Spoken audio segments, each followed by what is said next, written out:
लोकसभा निवडणुकीच्या चौथ्या टप्प्यातील मतदान प्रक्रिया आज सुरू झाली आहे। शिरूर लोकसभा मतदारसंघासाठी आज मतदान होत आहे।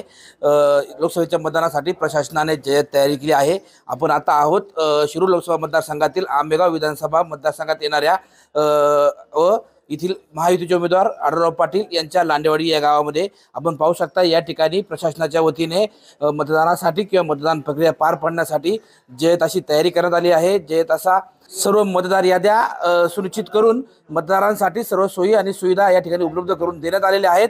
त्याचबरोबर दिव्यांग व्यक्ती असतील त्यांच्यासाठीही या ठिकाणी व्हीलचेअर व रॅम्पची व्यवस्था करण्यात आलेली आहे। या ठिकाणी सकाळी 7 वाजेपासूनच मतदानाला सुरुवात झाली असून मतदार सकाळपासूनच मतदानासाठी गर्दी करत आहेत। प्रशासनाच्या वतीनेही जे तयारी करण्यात आली आहे, मतदारांनाही सुविधा देण्यात आलेल्या आहेत। त्याचबरोबर पोलीस प्रशासनानेही योग्य असा बंदोबस्त ठेवलेला आहे। टाइम्स नाऊ मराठीसाठी सचिन तोडकर, मंचर।